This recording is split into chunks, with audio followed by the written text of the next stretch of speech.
some people think about this as it's a pretty big step to decide, we want to limit the size of banks. It's not something we like to do. We don't want to do more regulation than we have to. We want to tell successful companies not to grow. But when you look at what's happened in the past, you look at what Senator Kaufman said, that we did this right in the 1930s and it protected our financial system with a few hiccups, but no serious problems until into this last decade when President Bush and the Congress, well, starting with President Clinton, President Bush accelerated it and weakened regulation, repealed regulation, and when there was regulation, appointed, you might use the term lapdogs. That might not be a senatorial sounding word, but I know some of the people. Lapdogs is another way of saying people that basically believe self-regulation will work. I mean, Alan Greenspan, who you quoted earlier, who also was quoted as saying we should break the banks up, Standard Oil wasn't bad. Okay. At the time he said, after it was over, a year later he gave a speech and he said, look, I really thought self-regulation would work, and I'm dismayed that it didn't.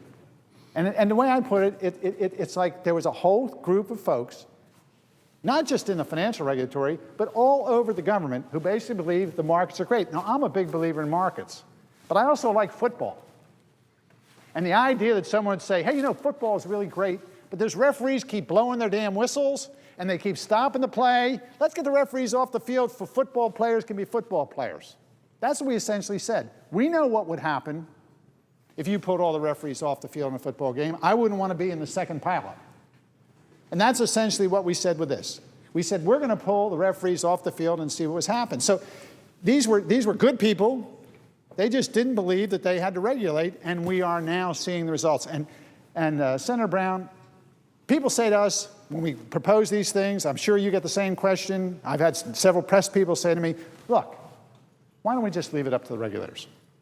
They can set these numbers. We shouldn't set these numbers. Let me read from a couple things.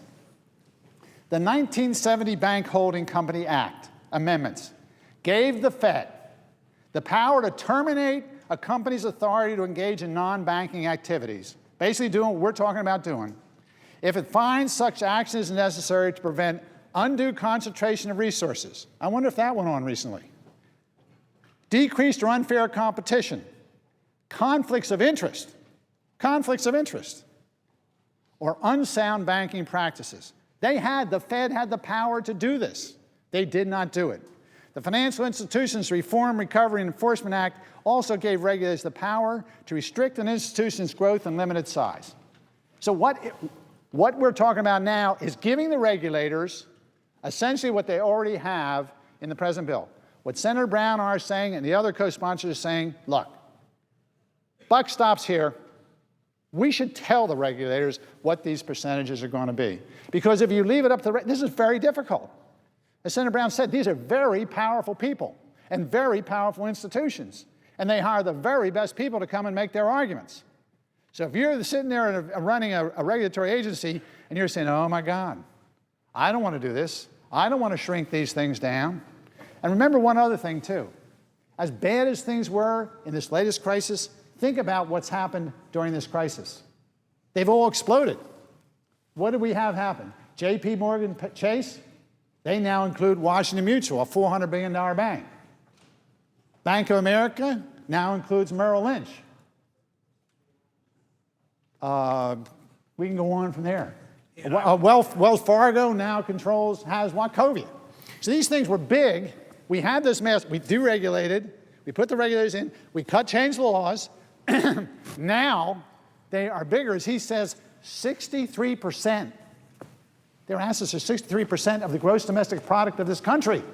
How big? 15 years ago, they were 17% of gross domestic product. What do we have to do before someone sends a message that these things are too big and that this Congress not pass the buck to the regulators who didn't do the job in the past? And let me just say this. I think the world of our regulators now. I don't think there are people in regulating now who basically believe that we should be regulated. 1933, we made a decision that helped us through 3 generations. What are we doing as senators on the floor passing legislation based on the fact I trust my regulators now? Why are we not passing legislation that'll work over the next 2 or 3 generations? Something that'll work whether we get a president that believes in the fact that we shouldn't have market or not, whether we have a good regulator or a bad regulator. Why should not the Senate of the United States do its job and basically lay out restrictions of the kind that are in this bill so that the regulators then they can enforce it. They can do the enforcement, which is their job. We should send a clear message to people that this is what we have to do.